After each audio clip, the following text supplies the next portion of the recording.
Chapter 16, A Forest Walk. Chapter 16, Hester resolves to tell Mr. Dimmesdale that the man who was so close to him, the one who he instinctively had a hatred for, regardless of his seeming generosity, was Hester's former husband, and that he likely wanted to get revenge on Mr. Dimmesdale as he knows of their affair.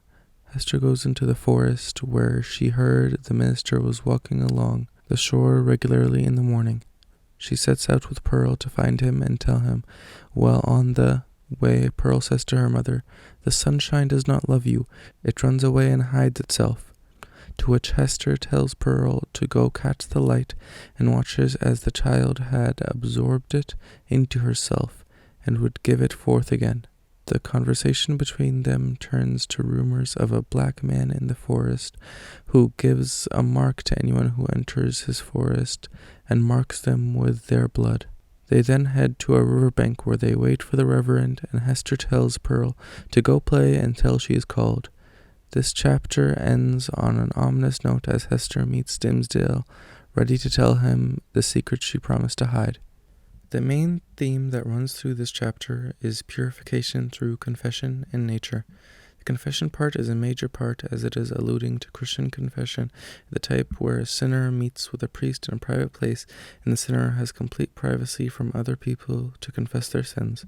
This is an example of irony and juxtaposition, as the sinner who has already confessed in a public setting is approaching another sinner who just so happens to be a priest in a very public place who has not confessed. The irony and juxtaposition reinforce the theme, as Dimmesdale might finally get purified from his sins and confess, knowing that the person that he thought was helping him was the origin of his grief.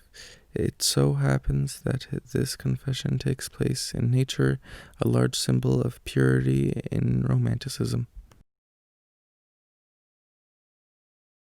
The repetition of the phrase "the black man in the forest" throughout the chapter represents the irony that the villagers constantly see a black man in the forest and make up stories about him, how he haunts the forest and carries a book with him.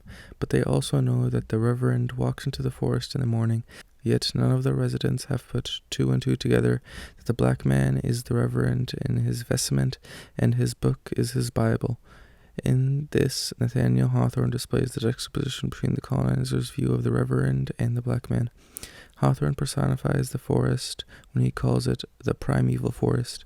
He uses this as an allegory for Hester and Dimmesdale's primeval sin. He also uses imagery to further this point when he describes the forest as hemmed it in so narrowly and stood so black and dense on either side and disclosed such imperfect glimpses above the sky. The mysterious nature of the forest, its glimpses of the sky, symbolize Hester and Dimmesdale's chances at forgiveness, how Dimmesdale still hasn't revealed his sin despite being a Reverend. This relationship is shown when Pearl says the sunshine doesn't love you. It runs away and hides because it is afraid of something on your bosom. Now see, there it is, playing a good ways off. Stand you here, and let me run and catch it. I am but a child. This shows how even Pearl personifies the light as not loving Hester, but the light also shows how she has a chance at forgiveness, but the light also shows how the chance that Hester has for forgiveness is embodied in Pearl, as she is the only one who is able to touch the light that disclosed such imperfect glimpses of the sky above. There's also an aspect to the black man that is to do with the setting. The story begins in 1642, 1 year after slavery was officially legalized in Massachusetts. This means that racism at the time was widespread as ingrained in the culture. Between 1525 and 1866, 12.5 million people were transported across the Atlantic, and only 10.7 million survived. Most of the prejudice and discussion, however, was directed towards the First Nations, which are described as savage, Indians, and barbarians in the story. To the early First Nations, however, most of this damage was from diseases and plagues early European settlers brought, whereas the only big disease the First Nations spread was great pox, or as it's known now, syphilis. Chapter 16 is written in a third-person perspective with an omnipotent narrator in past tense. This is evidenced by the repeated use of she and her outside of quotes, the narrator using past tense verbs like told and reminded, and how the narrator somehow knows what Hester's feeling. For example, when he says that Prynne remained constant in her resolve. Discussion question. Does Hester at this point in the story deserve forgiveness, and does this change after meeting with Dimmesdale? What does Pearl's act of taking the light symbolize in the context of Hester's forgiveness? How can Pearl help her parents survive and compensate/atone for their sins? This chapter embodies romanticism, with Pearl being the only one that the light supposedly loves because she is the child. This idea is of romantic nature because children in romanticism are pure and innocent. Vocabulist, penitent, an expression of repent. Ulterior, a secret separate from the obvious. Imputed, to have made an inference. Apostle, an important early Christian leader. Primeval, resembling something ancient. Pensiveness, an expression of deep thought. Scrofa, a strain of tuberculosis infection. Scintillating, sparkling or shining. Dame, an elderly matronly woman. Sick chamber, a room where sick would go to die or quarantine. Now we will be moving on to chapter 17. In this chapter, Hester meets with Dimmesdale in the forest to inform him that Roger Chillingworth has malicious plans against him. The chapter opens with Dimmesdale walking in the forest when Hester calls his name. Upon meeting, the two see each other as almost ghosts, spectral and unreal. They gather in the forest to talk and tell each other about their miseries due to their sin. Dimmesdale tells Hester that even though he has done good for the community, he does not think this has redeemed him, and instead it makes him feel even more miserable. He tells Hester that her fate has been better as her sin is publicly exposed and she can be true to the public. Dimmesdale expresses his misery at maintaining a false and virtuous public image and wishes there was one person in the world he could be true to, so Hester reassures him that he can confide in her and reveals to him that Chillingworth is her husband. Dimmesdale forgives Hester and seeks her counsel for escaping Chillingworth. She tells Dimmesdale that he could cast off his image and reputation as a priest and escape across the seas to start a new life elsewhere. Dimmesdale tells Hester that he is not strong enough to make the journey, and she tells him that she would go with him. Thus, the two characters are now planning to escape Salem overseas along with Pearl. The title of this chapter, The Priest and the Parishioner, is ironic. Situational irony applies because Hester is Dimmesdale's parishioner, yet she is the character to counsel and spiritually guide him, providing him a means to salvation and redemption. This highlights the strength and saintly quality of Hester's character, connecting with her description as a martyr in earlier chapters and her charitable nature. She seems to have come a long way in redemption and salvation as compared to Dimmesdale. The setting of the scene is also very interesting. The setting is the forest, traditionally the place where Satan and sinful people were said to gather to conspire and commit malicious acts. It's the place Mistress Hibbins frequents. Interestingly, Hester and Dimmesdale are both sinful individuals in the eyes of the Puritan society, and here they conspire to escape Salem. This reinforces the motif of the forest and nature being places of wilderness beyond the reach of human law and Christian morality, and interestingly allows Hawthorne to challenge this morality. The forest is depicted as mysterious, beautiful, somber, and sympathetic, highlighting the humanity of nature and contradicting the Puritan interpretation of the forest's evil. When Dimmesdale initially sees Hester, he knew not whether it was a woman or a shadow. Indeed, the two characters meet as if it is the first encounter in the world beyond the grave. This ghostly, gray, intangible, and cold imagery establishes a somber tone, connecting with the motif of ghostliness. This demonstrates the moral and social isolation of the two characters from society. Hester being socially ostracized so as to be effectively dead to the sympathies of the public, and Dimmesdale being spiritually isolated from his fellow priests and townspeople. Indeed, in Romanticism, the motif of ghosts, the afterlife, and visions were often used. This is further emphasized by diction and pathetic fallacy. The two characters glide back into the shadow of the woods, emphasizing an intangible, airy quality in the movement of these characters. The dialogue of the two characters reveals interesting aspects about these characters as well as Hawthorne's themes. It first explores transcendentalism and salvation by good works, when Dimmesdale tells Hester that the good he has done among the people of Salem only increased his misery. Hawthorne uses Hester's attempts to persuade Dimmesdale to highlight the possibility of salvation via good works. Dimmesdale chooses to doom himself for his sins as he fails to see the potential to look upon his past in a positive light. The dialogue then explores the theme of revealed versus concealed sins.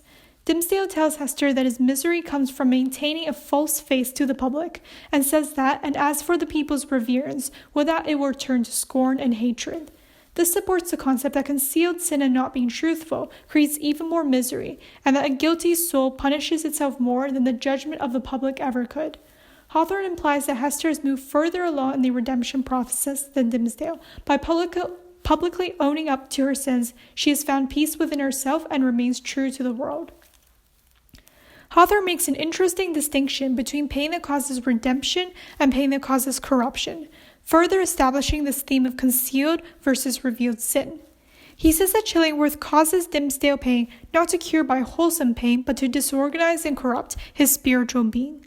This suggests that some forms of redemption cause true salvation, while others cause corruption and further malice. For instance, Hester deals with her sin by repenting for it publicly and experiencing reform via public shame, while Dimmesdale confides to a man who only reinforces the misery of his sins. The diction disorganized implies the stirring of chaos in the spirit, which connects to insanity and further isolation, and corruption implies moral corruption. Interestingly, a strong character bond is now established between Hester and Dimmesdale. When Dimmesdale tells Hester that he wouldn't forgive her for not revealing Chillingworth's status as her husband, Hester holds him tight and demands that he forgive her, as Dimmesdale's frown was what she could not bear and live. Hester is also the only character before which Dimmesdale can be true, and Dimmesdale is the only character who can share the burden of Hester's Scarlet letter.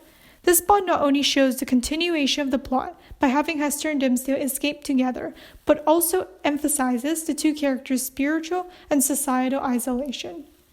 Here, Hawthorne further expounds upon the theme that characters can experience redemption and that they are not solely defined by their sins. It also highlights the theme of identity. Hester tells Dimmesdale to give up the name of Arthur Dimmesdale and make thyself another, highlighting the theme that a name is but a social identity and label, like the token of the Scarlet Letter. Hawthorne implies that marks and brands can define an individual, but that an individual can also choose to cast them off. So the vocabulary in this chapter includes malignity, which is evil in intent or desire to harm. So this would be included in the quote, the secret poison of his malignity infecting all the air about him. Mythanthropy, in case of the misanthropy of her own trouble, refers to the dislike of humankind.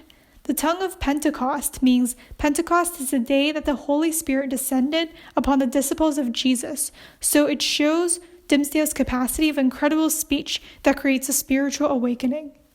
Finally, there is also a difference between penance and penitence. Penance is voluntary self-punishment for having done wrong, while penitence is feeling guilt and sorrow for doing wrong. Sanctity means holy or sacred, as in the sanctity of a human heart, and consecration means declaring something sacred. So in terms of Hester saying that what we did had a consecration of its own.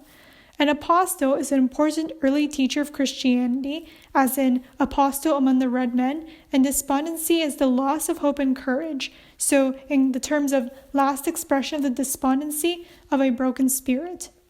Our chapter question is, Hawthorne shows in this chapter that Dimmesdale had the opportunity to cast aside his former identity and begin life anew, but he also shows that souls carry the lifelong burden and often spend their lives repenting for their sins. Do you think Hawthorne believes that an individual can relieve themselves of their sins, or that they are doomed to be burdened by them?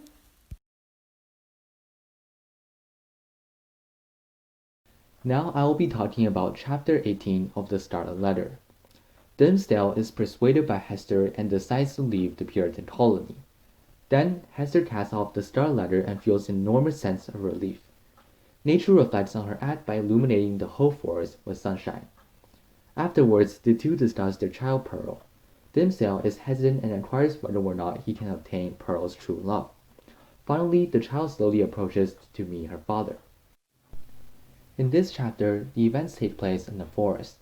The setting is crucial as it represents a refugee from society for Dimmesdale and Hester. It is a place where they are untouched by the corrupt and strict laws of the Puritans. Moreover, the forest offers privacy and secrecy for the two characters. They are able to discuss their plans for the future without anyone else knowing it. At the same time, the setting relates to the idea of romanticism by illustrating nature's role as a shelter from the judgment of the society. Hester undergoes major character developments throughout the course of this chapter. She removes the Scarlet letter from her chest. Before, it was thought that the Scarlet letter should come off naturally. However, Hester is now using her own force to free herself from all her sins. She no longer punishes herself for the wrongdoings and wants to move on in life. Now moving on to Dimmesdale, he was hesitant at first to leave the Puritan society. However, he suggests that if he is doomed nonetheless, why not be allowed the celeste of a condemned pauper before his execution? The transformational change comes when Dimmesdale gathers his courage and decides to flee with his lover and child despite being weakened from all the hidden sins. In terms of Pearl, she was happily playing with the wild animals. All nature appears to follow her as her playmate and her spirit. However, Pearl's mood changes drastically when Hester calls her to meet Dimmesdale. She then becomes hesitant and is reluctant to meet her father. Next, we'll be taking a look at some important ideas in relation to the author's language and style. First, the theme of private versus public sin is explored in this chapter. Although Hester never truly feels sorry for falling in love with Dimmesdale, she nonetheless accepts her guilt. Learning from her shame, despair, and solitude, she has become stronger than before. In contrast, Dimmesdale has become weaker and weaker by concealing the truth. He had immersed himself in grief and guilt after his sin with Hester. To the narrator's words of, "It was the exhilarating effect upon a prisoner just escaped from the dungeon of his own heart," Hawthorne uses the metaphor to convey that Dimmesdale has bounded himself in his own chains of misery. After the discussion of fleeing with Hester, he experienced happiness once again, which unraveled the chains of misery and set him free. Therefore, Hawthorne chose to compare Dimmesdale's relief and happiness to that of a prisoner who just got relinquished from the dungeon. It is also worth noting that Hawthorne selected the word dungeon rather than jail because the dungeon is a more hideous place to be trapped in. In addition, the theme of female independence is evident in this chapter. When describing the Scarlet Letter, the narrator says that the Scarlet Letter was her passport into regions where other women dare not tread. Hawthorne skillfully applies a metaphor to compare the passport to the Scarlet Letter. A passport is an object that allows a person to travel to various places, while the Scarlet Letter caused Hester to endure what many women of her day had not. She is cast out of the community and looked down upon. Through all these difficult lessons, Hester grew stronger and more able. This provided her with the ability and courage to venture to do things that other women in the Puritan society would not dream of doing. A present example will be fleeing the colony with Dimmesdale and Pearl. Lastly, Hawthorne explores the confinement of the Puritan society in chapter 18. The narrator describes Hester as her intellect and heart had their home, as it were, in desert places, where she roamed as freely as the wild Indian in his woods. Just as the wild Indian is excluded from the rest of the society, so is Hester's heart and intelligence. She is physically a part of the society, but never spiritually. Similarly, wild Indians were more confined in their land when the white man dominated. Thus, just as the Indian is not entirely free any longer, neither is Hester. In contrast, she feels more comfortable in the woods, away from all judgment and merciless, just as the Indians did in the woods away from the settlers. The same may apply to Dimmesdale to a certain extent. He feels more relaxed in the woods as he no longer has to hide his sins. This is ironic because in real life, Dimmesdale is surrounded entirely by religion.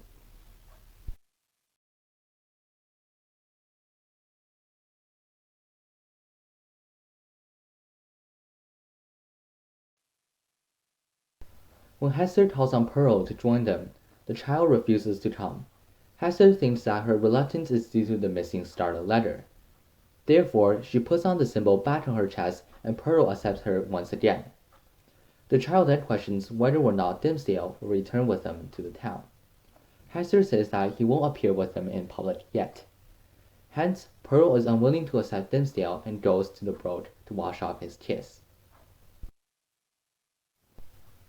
The setting of the forest is the same as previous chapters.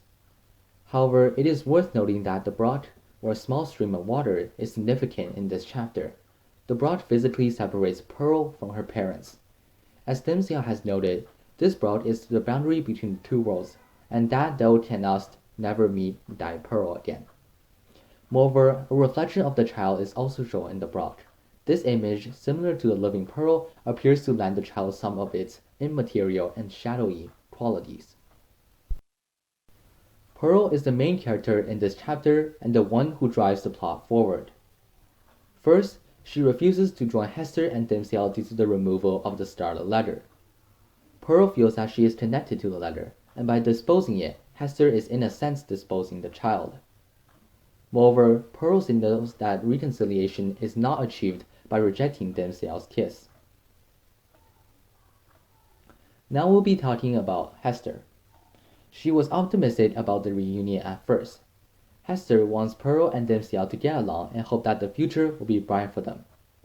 However, Pearl's reaction has made her rethink the possibility.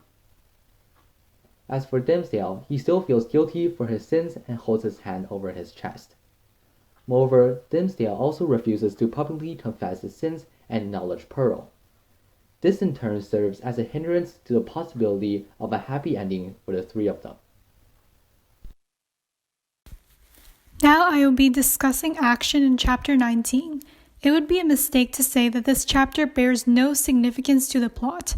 Besides allowing Hester and Dimmesdale to physically return to the town, it returns them from the freedom and liberation of the previous chapter to once again bearing responsibility for their sins.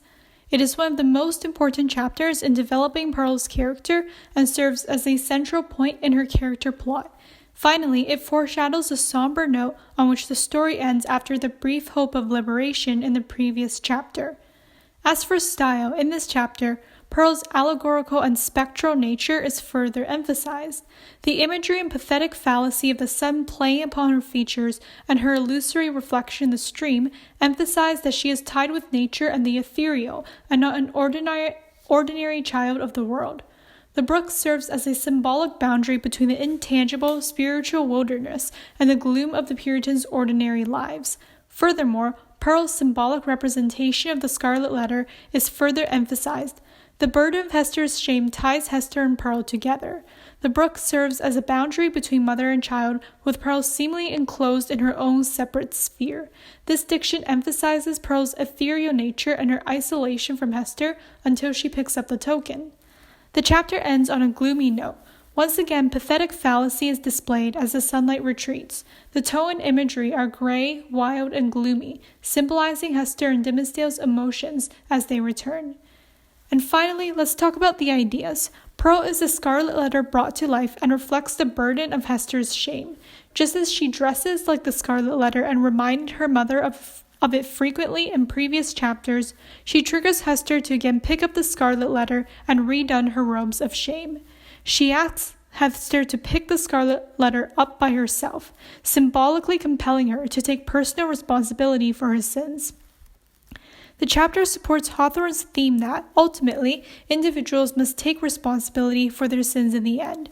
As Hester redons the Scarlet Letter and returns to Salem, her illusory hope of escape is once again repressed, foreshadowing her ultimate return to Salem for the remainder of her life. Pearl's treatment of Dimmesdale emphasizes Dimmesdale's alienation from redemption. Just as before, she will not be friendly with Dimmesdale unless he reveals his relationship with Hester. And our chapter question. Although Pearl is the living embodiment of the Scarlet Letter, she is also wild and free in nature. Why do you think Hawthorne characterizes Pearl in such a contradictory way?